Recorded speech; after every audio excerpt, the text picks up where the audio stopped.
ചെടിയിൽ പൂക്കൾ നിറഞ്ഞുണ്ടാവാൻ ഏറ്റവും നല്ലൊരു ടിപ്പാണ് ബ്രാഞ്ചസ് നിറഞ്ഞുണ്ടാവുക എന്നുള്ളത്. അപ്പോൾ ബ്രാഞ്ചസ് ഉണ്ടാവുന്ന നമ്മുടെ ചെടിയിൽ കണ്ടറിയാം എത്ര എന്തോരം ബ്രാഞ്ചസ് ഉണ്ട് എന്നുള്ളത്. അപ്പോൾ അതിന് ബ്രാഞ്ചസ് ഉണ്ടാക്കലാണ് ഏറ്റവും മെയിനായിട്ടുള്ള കാര്യം. അപ്പോൾ ഓട്ടോമാറ്റിക്കലായിട്ട് നമ്മുടെ അടീനിയത്തിൽ പൂക്കൾ നിറഞ്ഞുണ്ടാവും. ഇപ്പം നമ്മൾ ഒരു അടീനിയത്തിൻ്റെ വിത്ത് മുളപ്പിച്ചുണ്ടായ തയ്യണത് അതിപ്പോൾ ഒരു കൊല്ലം ആകുമ്പോഴേക്കും ഇത് ഇത്ര വലുപ്പമായി, അതുപോലെ തന്നെ പൂവുണ്ടാവുകയും ചെയ്തു. പക്ഷേ നമ്മളൊരൊറ്റ തണ്ടുമ്പിൽ നമ്മൾ പൂക്കൾ കാണണുള്ളൂ. ഇത് നമ്മൾ പ്രൂണിങ് ഒക്കെ ചെയ്തിട്ടുണ്ടെങ്കിൽ നിറച്ച് ബ്രാഞ്ചസ് വന്ന് നിറച്ച് പൂക്കളുണ്ടായേനും. ഈ ചെടികളിലൊക്കെ ബ്രാഞ്ചസ് നിറഞ്ഞുണ്ടായിട്ടുണ്ട്. അപ്പം അതുപോലെ ചെയ്യാനുള്ള ടിപ്സാണ് ഞാൻ പറഞ്ഞു തരേണ്ടത് ഈ വീഡിയോയിൽ.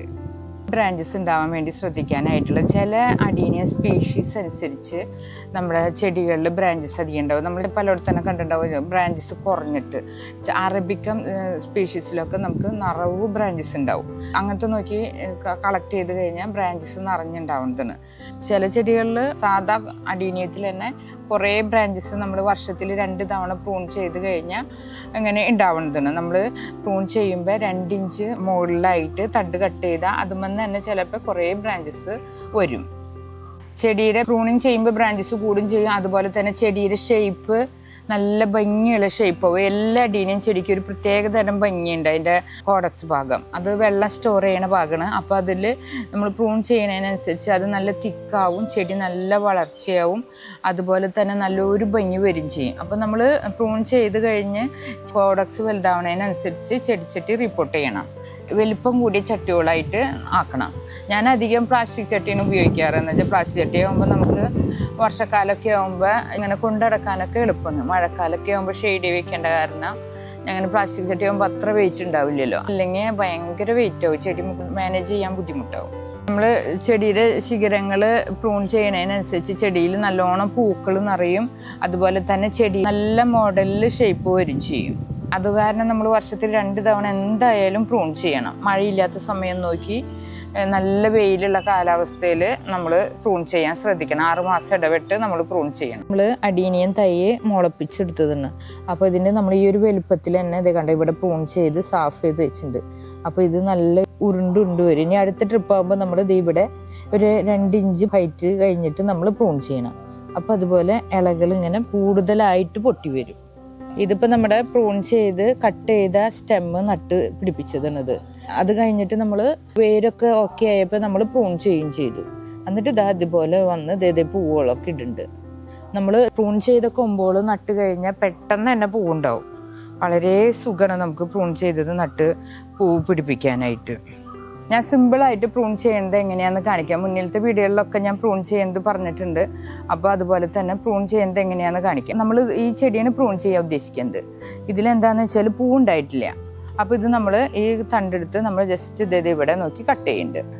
ഇതിപ്പോൾ കത്തി യൂസ് ചെയ്തതായ കാരണം നമ്മൾ ചെയ്യേണ്ടത് ഹൈഡ്രജൻ പെറോക്സൈഡ് ഉണ്ടല്ലോ, ഹൈഡ്രജൻ പെറോക്സൈഡ് മെഡിക്കൽ ഷോപ്പിലൊക്കെ വാങ്ങിക്കാൻ കിട്ടും. അതൊന്ന് തുടച്ച് പിടിപ്പിക്കണം. അതിന് ശേഷം നമ്മൾ ഈ കത്തി എടുത്ത് ജസ്റ്റ് ഒന്ന് കട്ട് ചെയ്യാം. കയ്യറ ധരിക്കുന്നത് നല്ലതാണ്. അതിനുശേഷം ഇത് നമ്മളൊരു ടിഷ്യൂ പേപ്പർ വെച്ച് ഇതിൻ്റെ വെള്ളം വരുന്നുണ്ടാവും അത്. അപ്പോൾ നമ്മൾ ടിഷ്യൂ പേപ്പർ വെച്ച് ഇതൊന്ന് ജസ്റ്റ് ഒന്ന് ഒപ്പിയെടുക്കുക. അല്ലെങ്കിൽ നമ്മളൊരു മെഴുകുതിരി കത്തിച്ച് ഒറ്റിച്ചാലും മതി. അതിന് ശേഷം നമ്മുടെ സാഫ് ഉണ്ടല്ലോ, ഇതാണ് നമ്മുടെ പ്രൂണിങ്ങിന് മെയിനായിട്ട് വേണ്ട കാര്യം. വളരെ സിമ്പിളാണ് പ്രൂൺ ചെയ്യുക. അതിപ്പോൾ ഈ ചൂടുകാലത്ത് പ്രൂൺ ചെയ്യുന്നത് നല്ലതാണ്. ചൂടുകാലത്താണ് ചെയ്യേണ്ടത്. അപ്പോൾ ഇതുപോലെ ഒന്നും ഇങ്ങനെ വെച്ച് പിടിപ്പിച്ച് കഴിഞ്ഞാൽ നമ്മുടെ പ്രൂണിങ് ഓക്കെ ഉണ്ട്, കഴിഞ്ഞു. അപ്പോൾ ഇത് ഇനി നമുക്കിതിന് 2 ഭാഗത്തുനിന്നോ ചിലപ്പോൾ 3-4 ഇലകൾ വേണമെങ്കിൽ വരാം. അതുപോലെ തന്നെ ഈ നമ്മൾ പ്രൂൺ ചെയ്ത ചില്ല ഇതിൻ്റെ ഇലകളൊക്കെ ഒന്ന് പൊട്ടിച്ച് കളഞ്ഞ് ജസ്റ്റ് ഒന്ന് നട്ട് കഴിഞ്ഞാൽ അത് പുതിയ തൈയായിട്ട് വരും ചെയ്യും, വേര് കിളിർക്കും ചെയ്യും. വളരെ പെട്ടെന്ന് തന്നെ നമുക്ക് വേറൊരു പ്ലാന്റും കൂടി നമുക്ക് നമ്മുടെ ഗാർഡനിൽ കിട്ടും. അടീനിയത്തിൻ്റെ അങ്ങനെ കളക്ഷൻ ഉണ്ടാക്കാൻ വളരെ സുഖമാണ്. വേറൊരു ചട്ടി വേണമെങ്കിൽ നടാട്ടെ. ഞാനിപ്പോൾ ഇവിടെ തന്നെ തൽക്കാലത്തേക്ക് നട്ടു എന്നുള്ളൂ. പ്രൂൺ ചെയ്ത് കഴിഞ്ഞാൽ കൈയോടെ തന്നെ നമ്മൾ വളം ചേർക്കണം. ജസ്റ്റ് ആ മണ്ണൊക്കെ ഒന്ന് ഇളക്കിയതിന് ശേഷം നമ്മൾ എല്ലുപൊടി ചേർക്കണം. അതുപോലെ വേപ്പിൻ പിണ്ണാക്ക്, പിന്നെ ചേർക്കേണ്ടത് ചാണപ്പൊടി. ഇത് 3ഉം കൂടി നമ്മുടെ ചെടിക്ക് ചേർത്ത് കഴിഞ്ഞാൽ നല്ല വളമാണ്. പിന്നെ നമുക്ക് പ്രത്യേകിച്ച് വേറെ വളങ്ങളൊന്നും വേണ്ട. പിന്നെ കമ്പോസ്റ്റ് ഉണ്ടെങ്കിൽ നല്ലതാണ്. ഇതൊക്കെ ചേർത്ത് കഴിഞ്ഞാൽ നമ്മുടെ ചെടി നല്ല പെട്ടെന്ന് തന്നെ വലുതായിക്കോളും, നല്ലോണം ബ്രാഞ്ചസും വരും. ഇത്ര ചെയ്താൽ മതി. പിന്നെ നമ്മളൊന്ന് നനച്ചു കൊടുക്കണം. ചേർത്ത പിന്നാലെ തന്നെ നമ്മൾ നനയ്ക്കണം. നനച്ച് കഴിഞ്ഞാൽ വെള്ളം നല്ലോണം വാർന്നു പോവും വേണം. പിന്നെ നമ്മൾ നനയ്ക്കുമ്പോൾ ഈ നമ്മൾ കട്ട് ചെയ്ത ഭാഗത്തൊന്നും വെള്ളം തട്ടാണ്ട് ശ്രദ്ധിക്കണം. ഇത്രയേ വേണ്ടൂ നമ്മുടെ പ്രൂണിങ്. ഓക്കെ, ഇനി നമ്മുടെ ചെടികളൊക്കെ നല്ലോണം ബ്രാഞ്ചസ് ഉണ്ടാവും ചെയ്യും, നിറച്ച് പൂക്കളുണ്ടാവും. അതുപോലെ നമ്മൾ പ്രൂണിങ് ചെയ്ത് ഉണ്ടായ ചെടികളാണ് ഇതൊക്കെ. നല്ലോണം ബ്രാഞ്ചസും ഉണ്ട്, നല്ലോണം പൂക്കളും ഉണ്ടായിട്ടുണ്ട്. ഇതുപോലെ ചെയ്താൽ മതി. നമ്മുടെ അടീനിയത്തിൽ പൂക്കാവടി പോലെ പൂക്കൾ നിറഞ്ഞുണ്ടാവും.